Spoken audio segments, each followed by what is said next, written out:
Olá, saudações literárias. Eu sou Marcos Vinícius Gasques, Caio Peroni. Caio Peroni. A gente está aqui para conversar um pouquinho mais sobre livros e literatura. E o Caio fez uma proposta de tema hoje, Caio. Falar sobre contos. Contos e contistas. Contos e contistas. Bom, é uma proposta muito difícil, né? Sim, bastante. Porque tem muita gente que já escreveu coisas fantásticas. Mas a gente pegou e tomou uma decisão de escolher três contistas. Cada um. Três contistas, que não escreveram só contos, é verdade, mas em algum momento se destacaram pelos contos. Mas vamos falar um pouquinho o que é conto, Caio? O que é o só conto? Pra gente, o que a gente entende por conto? Exato. A maior parte das pessoas entende por conto. O conto ele é em primeiro lugar, um gênero literário, né? Então é da ficção, é da contação de histórias, né? E ele é caracterizado por ser uma narrativa breve, ele é curto e ele tem uma atmosfera constante de clímax. Então o romance, por exemplo, você tem no começo o desenvolvimento das personagens, aí você tem o conflito e depois um desfecho que dá uma queda no ritmo, né? Geralmente é assim que funciona. O conto não, o conto ele parece que o tempo todo aquilo tudo é o conflito. Está prestes a acontecer alguma coisa? Exato, assim. é uma atmosfera de tensão, né, em que, até, você me permite citar o Stephen King aqui? Sabor, né? Seu ídolo, né? Ele diz que o romance é um casamento e o conto é um beijo de um estranho no escuro, né? Então aí já dá pra perceber o que é o tom do conto. Ele né? tem até umas tiradas boas, né? Até não, todas as tiradas são boas, 99% aí. Mas o conto, ele normalmente tem um desfecho, né? Exato. O romance passa por algumas situações, Sim, tem histórias paralelas, o conto normalmente é um pouco mais... O romance ele tem núcleos de ação diversos, né? Já vista o Guerra dos Tronos tem 400 núcleos de ação, né? O conto ele tem um só, às vezes pode ser até um personagem só, num conflito lá individual. Ele não se desmembra em vários conflitos, em vários núcleos. É muito raro isso acontecer. A gente vai falar hoje de uma autora que desafiou essa tendência e fez isso, né? Os contos dela tendem a ter mais de um núcleo, mas em geral ele não passa de um. Ele tem um foco. Então vamos lá, até por uma questão de seleção, de edição, a gente vai falar de meia dúzia de autores, Meia né, dúzia de autores, é muito pouco, né? E é muito pouco, mas a conversa é boa. Exato. Então, nada melhor do que começar com o grande mestre aí dos contos, Edgar Allan Poe. A gente pegou essa edição da editora Tordesilhas, que é maravilhosa. edição. E o Poe, ele escreveu de tudo na vida dele. Escreveu crítica literária, escreveu poesia, escreveu conto. E ele tem um romance que ele não conseguiu terminar. É o Arthur Gordon Pym, se eu não me engano. Que eu não li, né? Nunca li. Eu só leio os contos e os poemas. Mas foi no conto que o Poe se destacou como autor, muito embora não em vida como ele queria. Sim, é reconhecido ao longo do tempo. Ao longo do tempo, para quem conhece a história do Poe, ele sempre quis viver de literatura, né? O sonho dele era viver de escrever, ele nunca conseguiu. Pulava de um jornal para outro, ele era meio rebelde, e até que culminou na morte misteriosa dele, em que ele foi visto falando sozinho pelas ruas da Filadélfia. Ele era norte-americano. Aos 40 anos faleceu quase como um indigente. É uma vida até dramática e muito breve, né? Exato. Mas deixou preciosidades. Para falar, a gente vai se ater aqui aos contos. Eu tenho um exemplo aqui, O Mistério de Marie Roget, edição da LPM. É quase uma reportagem. Exato, é um caso real, ele deixa isso claro. Inclusive nos rodapés você encontra notas do Poe, não só dos tradutores, mas do autor. E é um conto, mas é como talvez o Capote tivesse feito. Sim. Né, como ele fez com A Sangue Frio. Um jornalismo literário. Exato. E aí os exemplos do Poe vão ao infinito, né? Você tem o Gato Preto, que é um conto maravilhoso. Você tem A Morte Escarlate, também é muito bom. O Coração Delator. E a marca do Poe é justamente o conto curto, né? Os contos do Poe, a não ser o Marie Roget, que não é propriamente um conto, mas eles não ultrapassam aí 5, 7 páginas e sempre mexendo muito com a loucura, com a questão da morte, do oculto, né? Até por conta da história conturbada dele. Mas nem sempre sobrenatural, né, Não, Caio? não, Porque a não. gente até se atribui ao Poe Pai do uma terror, certa paternidade é, do romance policial, do policial, né? Que Tem é um dos gêneros, é um dos contos mais fantásticos, mais fascinantes. que é o Assassinatos na Rua Morgue. Que pra mim é a melhor obra policial que eu já li. E olha que eu li sabendo o final, eu consegui um spoiler desse conto, que é um conto que você não consegue prever quem é o assassino de jeito nenhum. E mesmo sabendo o final, não deixei de me surpreender. E de saborear uma belíssima prosa. Exato. E uma trama... Olha, tem spoiler depois de tantas décadas? Não tem, mas vale a pena ler. Vale Fica a a provocação para Exato. ler Os Crimes da Rua Morgue, Os Assassinatos da Rua Morgue. Exato. Aí vai depender da tradução. É o detetive dele, né, o Dupin. Como o Conan Doyle teve o Sherlock Holmes, o Edgar Allan Poe muito antes teve o Auguste Dupin. Auguste Dupin. Exato. Muito bom. Os Crimes da Rua Morgue, Edgar Allan Poe. Exato. Contos, uma novela. Exatamente. E o grande poema O Corvo. O Corvo, que apesar de ter toda uma atmosfera sombria, é um poema de amor, né? Muito emocionante. Um belíssimo poema, mesmo para quem não está habituado a ler poesia. Vale muito a pena. Vale muito a pena. Exato. Agora, o Poe não despertou nossa admiração até hoje, mas como de muita gente, muito cineasta, muito autor ao longo do tempo. E um deles eu vou falar agora, hein, cara? Vou falar do meu ídolo, H.P. Lovecraft. Aqui uma biografia muito boa dele. Eu não estou mostrando nenhuma obra específica, porque existem várias traduções, várias edições, mas aqui resume muito do que foi o Lovecraft. Também teve uma vida bastante conturbada, também teve um desfecho muito estranho, mas ele era um grandíssimo admirador de Edgar Allan Poe. É norte-americano também. Norte-americano também, de Providence.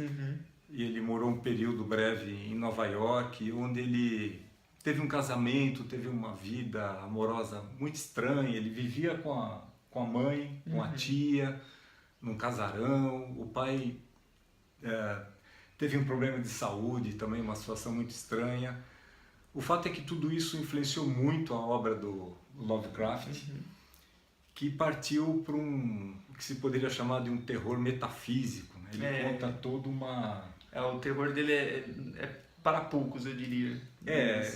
Mesmo a obra dele tem fases, assim como Edgar Allan Poe, o Lovecraft ele se dedicou muito à literatura, ele foi presidente de clubes literários, e ao mesmo tempo que existiam aquelas revistas Pulp Fiction, aquelas revistas de terror, de mistério... Bem populares, né? Bem populares, né? Weird Tales, como na Inglaterra tinha os Penny Dreadfuls. Exato, daí o nome, né, da série. Daí o nome da série, fantástica, com muitas referências literárias. Mas ele se esforçava em vender contos ali por $20, por $15, e era muito difícil. A cada momento os editores queriam um gênero ou outro, havia uma demanda maior do público por um ou outro gênero muito paralelo, de fantasia, de ficção científica, de horror. E o Lovecraft tentando, e era uma vida muito difícil para ele e outros autores que dependiam desse tipo de comercialização. Então, ao mesmo tempo que existiam essas publicações, existia pouca remuneração. Exato. Então, muita oportunidade, baixa remuneração. Era difícil emplacar um conto, quando emplacava a remuneração era baixa. Pouco, né? Então, da mesma maneira que Edgar Allan Poe, Lovecraft foi sendo descoberto muito depois da sua morte, mas deixou um legado aí que inspira outros autores, inspira cineastas, e deixou aqui uma figura assim, muito agradável, que hoje compareceu. Causa muita polêmica linguística aí, né? Poema linguística, que é o Cthulhu, que é um dos contos mais marcantes, mais icônicos aí do Lovecraft, que é o chamado de Cthulhu. E aí uma polêmica que você chamou a atenção, porque ninguém sabe como fala esse nome, na verdade, né? ele, se eu não me engano, até o próprio Lovecraft diz que não há uma pronúncia correta, até porque não é nem uma palavra terráquea, né? É uma palavra sobrenatural aí fora do nosso planeta, mas cada um fala meio como quer. Mas tem algumas pronúncias aí com as quais eu não concordo. Cthulhu, por exemplo, eu aceito. Agora, Cthulhu já não dá, porque não tem A nenhuma aí nessa palavra. Eu sou mais Cthulhu, eu né? Também. Fica aí a polêmica, a discussão. O fato é que o conto é sombrio, como a maior parte da obra do Lovecraft, e tem uma parte dos contos dele que, de fato, não é para iniciantes, todo mundo pode ler, mas é uma fase meio onírica. Exato. Em que ele viaja por regiões, por construções onde os ângulos são impossíveis. É difícil imaginar um ângulo impossível. Exato. E tem a parte mais horror / ficção científica, é um terror cósmico, em que toda a mitologia dele se refere a antigos seres que teriam vindo para o planeta Terra, seguido de outra leva de alienígenas, que houve um confronto terrível entre eles, isso muito antes da humanidade. Só que os vestígios ficaram e eles vão sendo encontrados pelos personagens ao longo dos contos, dos textos que eu mais acho fascinante é Nas Montanhas da Loucura. E ali toda a mitologia vai sendo descrita, então eu não me prenderia a nenhum conto específico do Lovecraft. Sua recomendação é a obra inteira? É a obra inteira, que é sempre margeada aí por essa questão do incompreensível, do que é muito maior do que o homem. O Lovecraft ele aparece num episódio daquele seriado Supernatural. No Supernatural? Ele aparece escrevendo e aí a morte dele é por parte de alguma coisa sobrenatural. Como não poderia deixar de ser. Como não poderia deixar de ser, mas até a caracterização dele, assim, escrevendo na máquina de escrever numa noite de tempestade, isso é bem legal, eles fizeram. Não, é muito bacana. Eu não vi, gostaria de ver. Eu não lembro em qual temporada que é, mas eu sei que tem um episódio que começa e aí todo o episódio se desenrola a partir da obra dele.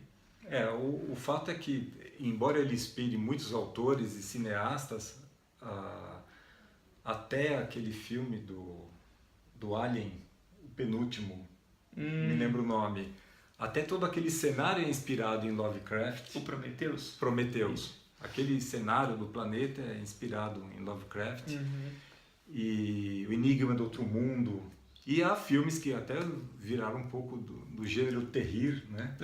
Como o Reanimator, ou A Cor que Veio do Espaço. São produções baratas, inspiradas na obra dele, mas Lovecraft ainda merece, não uma, mas adaptações bem feitas com os recursos tecnológicos atuais, que o cinema tem hoje disponíveis. Exato. Porque a imaginação dele foi longe.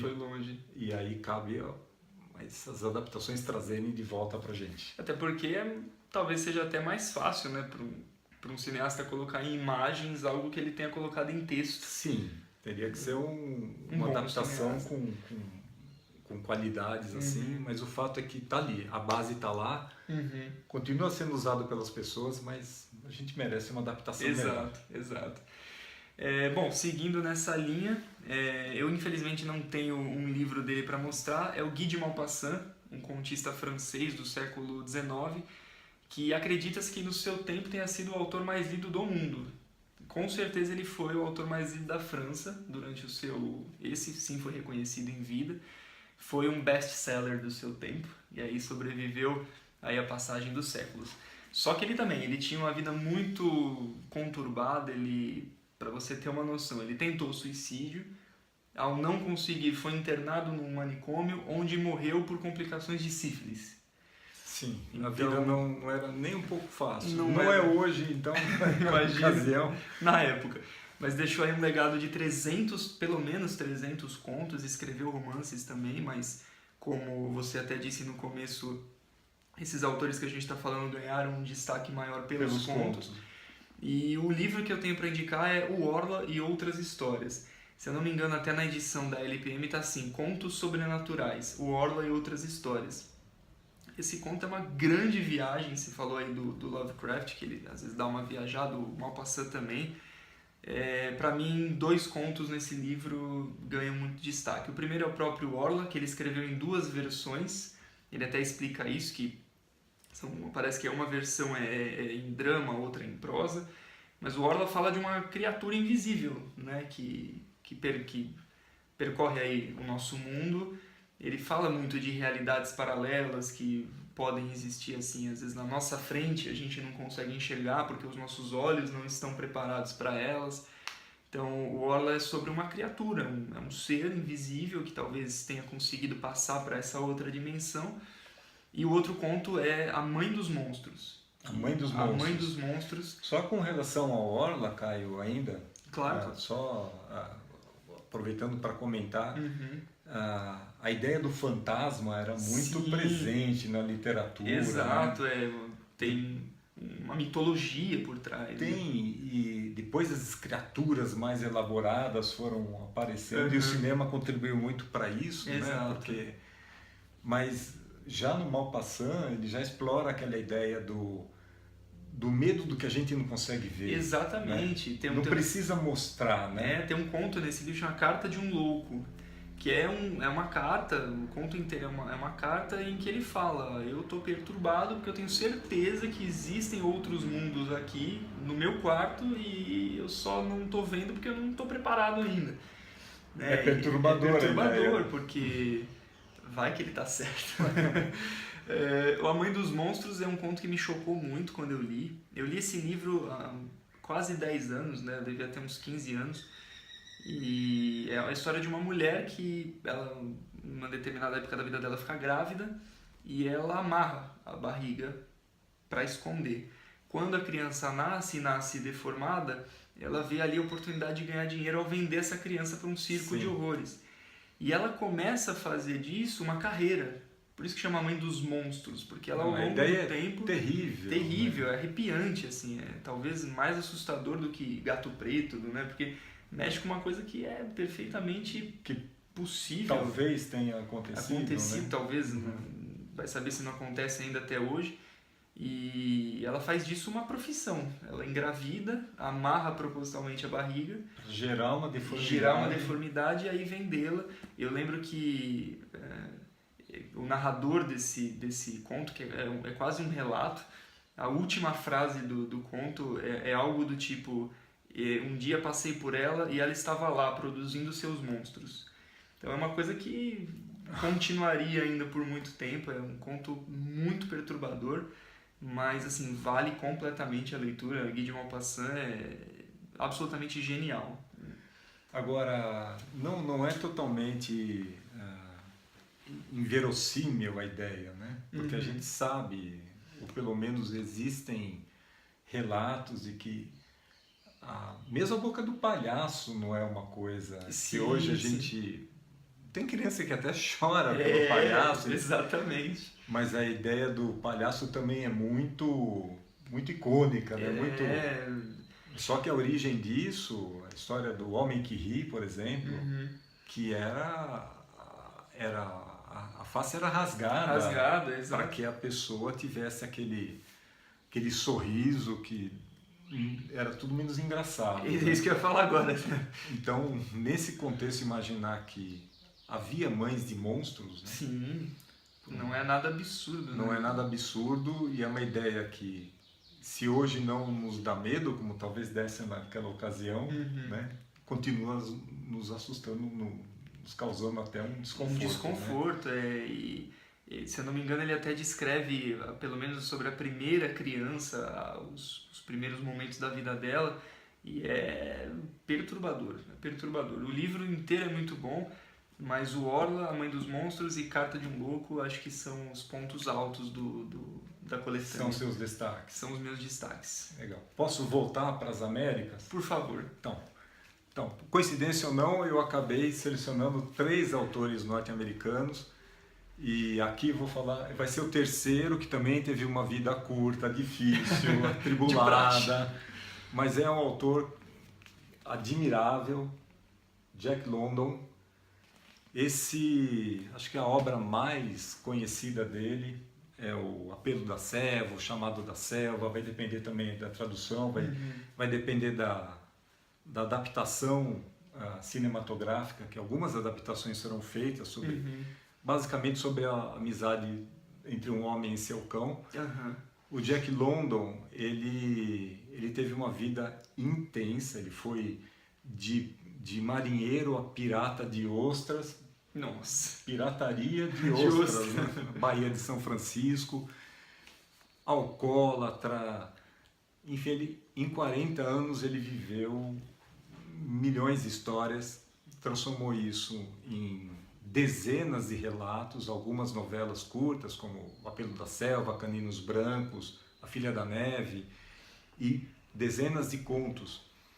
Desses contos, Caio, acho que até pela proposta do que é um conto, eu vou pensar um que se chama, também vai depender da tradução, Para Fazer uma Fogueira. Jack London, em um período da vida, ele participou da Corrida do Ouro. Ele é ali daquele período do fim do século XIX, virada para o século XX.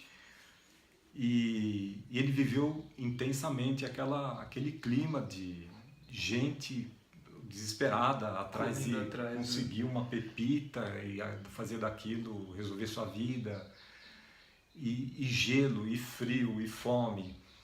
E nesse relato, um homem sozinho e seu cão, eles estão às voltas com a natureza, sem comida, com, eu não vou lembrar se são 1, 2 ou 3, mas alguns palitos de fósforo no bolso, aquele inverno extremamente cruel, e ele tem que se deslocar, ele tem que sobreviver, e além de tudo, ali à espreita vai um lobo. Nossa. Tão faminto quanto ele e o cachorro dele, e o conto é muito forte, cara, porque daqueles fósforos depende a vida dele, a sobrevivência dele, e ele coloca aquele lobo também não como uma fera, um inimigo inclemente. Aquele animal também precisa sobreviver. Então o relato, ele é ao mesmo tempo simples, é uma jornada com um personagem, né? um personagem não, um ser humano, e a natureza é um grande personagem, e o lobo e o cachorro, e todos eles só querem sobreviver. E Jack London faz isso com um talento enorme, ele viveu essas situações e ele te coloca na pele daquele homem. Enfim, é um conto, é curto, mas é a transferência assim, com exatidão do que é uma experiência extrema. Na natureza, assim. Na natureza. Então, o fascínio desse conto, para mim, assim, ele escreveu muita coisa boa, mas é o fato de que ali ele sintetiza o talento, a transmissão da experiência dele para o papel e te coloca naquela situação. Enfim, é viver uma experiência, então leia esse conto, de preferência numa noite de inverno. Vai aproveitar mais para aproveitar mais o que ele tem para passar. Jack London, eu comecei a ler Os Caninos Brancos, né? O Caninos Brancos. Nunca terminei, mas tem adaptações, né, pro cinema. Mais de uma, né? Vale muito a pena. Vale sim. Tio, agora a gente vai falar de uma autora que é a primeira na história a ter ganhado o Prêmio Nobel de Literatura só escrevendo contos. Por conta da obra dela em contos. Exato, que é a Alice Munro, que é uma autora canadense. Ela nunca escreveu um romance. Há um livro chama, aqui eu acho que eu vou falar a tradução de Portugal, Vidas de Raparigas e Mulheres. De Portugal. De Portugal. Raparigas. Que dizem que é o único romance dela, mas na verdade é o que hoje a gente chamaria de romance fix-up, né? Que são vários contos interligados sobre as mesmas personagens. Mas essa autora eu conheci na faculdade, na faculdade de tradução, com um livro, esse aqui é o Vida Querida, né? Mas eu conheci a autora pelo Felicidade Demais, que para mim é o melhor livro dela, um dos melhores volumes de contos que eu já li. E ela é fascinante por vários motivos. Primeiro que ela quebra todas as regras que o Poe quis colocar para o conto, né? O Poe dizia que o conto tem que ser curto, ela escreve contos de no mínimo longos. 30 páginas. O Poe diz que o conto tem que ter um foco narrativo, ela coloca muitas personagens e às vezes quem você acha que é o protagonista acaba não sendo. E ela fala muito sobre assuntos aparentemente banais, ela escreve muito sobre a vida no interior do Canadá, só que ela consegue te ocultar informações o suficiente para você ficar realmente muito tenso e saber o que vai acontecer, querer saber o que vai acontecer. Eu vou citar aqui alguns exemplos. Tem um conto no Felicidade Demais que se chama Buracos Profundos, em que ele começa com uma ida de uma família a um camping e o filho mais novo, ou mais velho, não vou me lembrar, mas é pequeno, cai num buraco. E no meio daquela experiência, a narradora fala muito sobre a relação daquele filho com os pais. E aí conseguem tirar ele do buraco, ele sobrevive, mal se machuca, e aí a história salta para o futuro, onde ele virou um mendigo. Ele virou um sem-teto. E passa a acompanhar a mãe atrás dele. Então, são dois eventos que a autora nunca explica como eles estão conectados.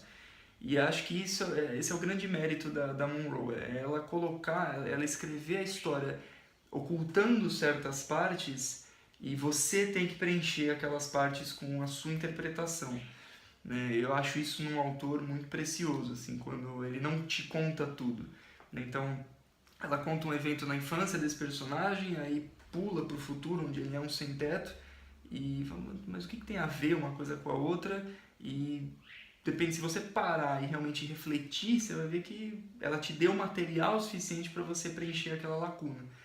Mas são contos maravilhosos. Curiosamente, o mais fraquinho deles, na minha opinião, é o conto que dá título ao livro. O título. Felicidade Demais, foi o conto que eu menos gostei, é baseado até em fatos reais. Mas são todos muito bons, e ela tem esse mérito de ser aí a única autora, por enquanto, né, da história a ter ganhado o Nobel só por escrever contos.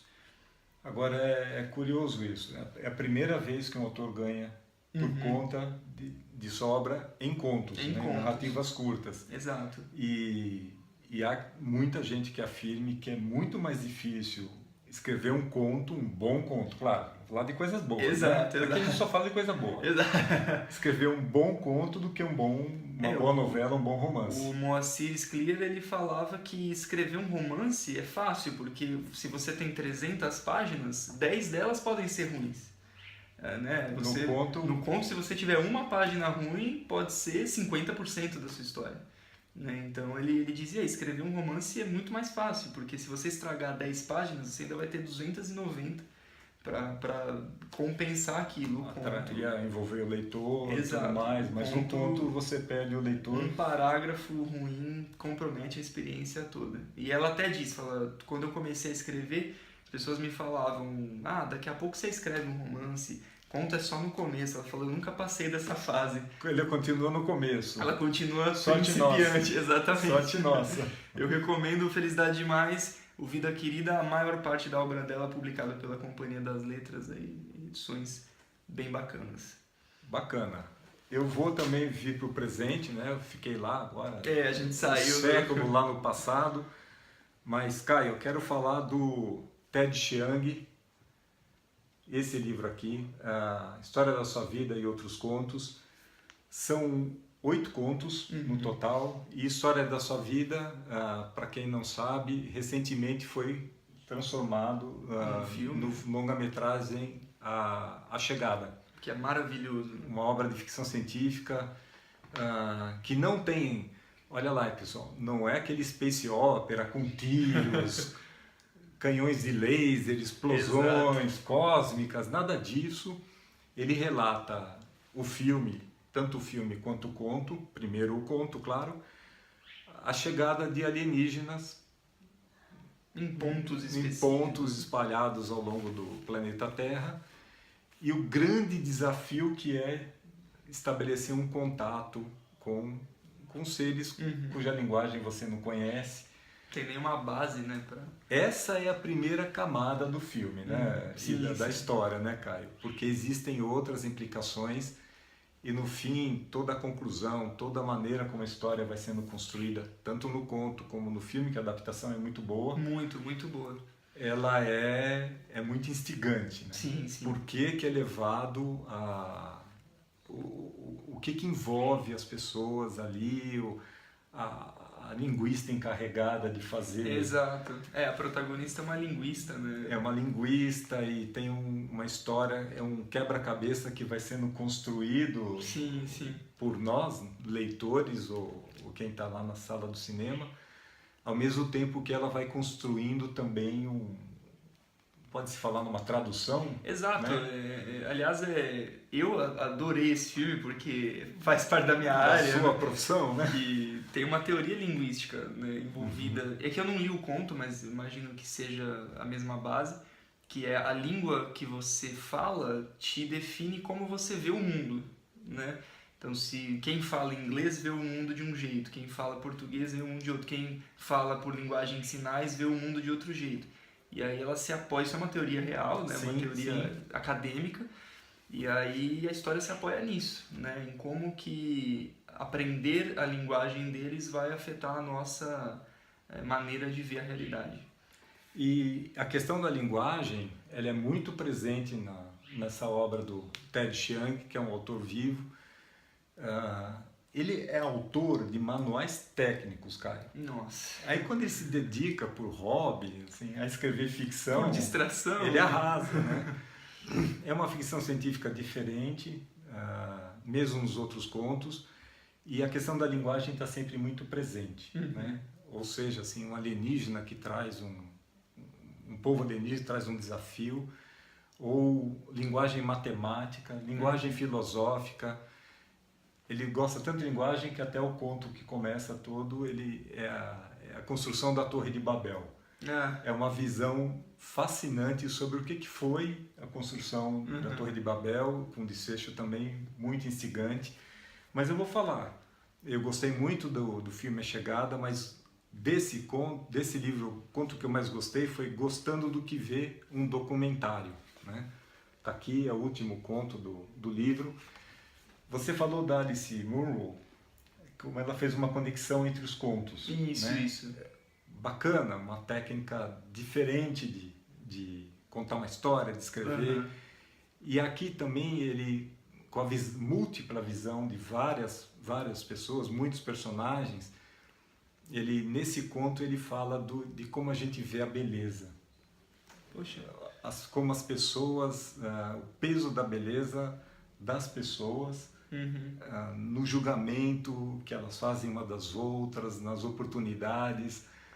E me parece, fiquei com a impressão que ele não gosta muito da questão da plástica estética. Sabe? Essa questão de querer ser mais, ter um narizão, ter um bocão, um peitão. Justamente ele acaba fazendo uma crítica, uma provocação ao que a gente pretende com isso, com tudo isso, né? Claro que ele no momento algum ele fala aqui, nem eu estou falando da questão de uma pessoa que precisa de uma plástica corretiva, uma recuperação, questões, né? Mas esse afã de reconstruir o rosto e até onde isso pode levar e quais são as implicações, e de uma maneira muito elegante ele vai construindo aí o que eu entendi como uma crítica nesse conto. Entendi. E a maneira de construir esse conto também é bastante original. Então isso aí é duas indicações por uma, né? O filme A Chegada e o livro. Ah, sim. Assim como mesmo aquelas adaptações série B, né, do Lovecraft, vale a pena ver para se divertir, ter contato com a obra e se divertir. Estamos falando de diversão aqui, exato, né, também. Exato. Mas, Caio, é isso. Falamos de 3 autores, contistas e alguns contos preferidos. E alguns destaques, mas faltou alguma coisa, não faltou? Eu me dei conta que eu falei de 3 autores norte-americanos. É verdade que a questão do conto nos Estados Unidos, ele acaba tendo uma projeção muito grande, que eles têm lá uma tradição literária de Histórias curtas. de histórias curtas. Por que são publicadas em revistas baratas até hoje, né? As revistas de circulação normal têm espaço para os contos, coisa que não é muito comum no nosso mercado. Exato. Aliás, não é nada comum no nosso mercado. O mercado brasileiro é mais pro romance, né? Mais pro... Exato. E por conta disso, os norte-americanos acabaram tendo uma presença aqui. Pegaram a fatia maior do bolo. Pegaram uma fatia nessa sua primeira conversa sobre contos, mas a gente aqui antes combinou, Já combinamos, né, uma próxima. No próximo vídeo a gente vai falar aí sobre autores brasileiros de contos. Claro. Que apesar de, como você disse, a tradição norte-americana, até inglesa mesmo, ser muito mais expressiva, nós também temos excelentes contistas na nossa história e até hoje, né, trabalhando aí, a gente promete falar deles aí para vocês. Vamos falar? Vamos falar, Legal. Então, até a próxima, quando a gente vai falar mais de contos. Até!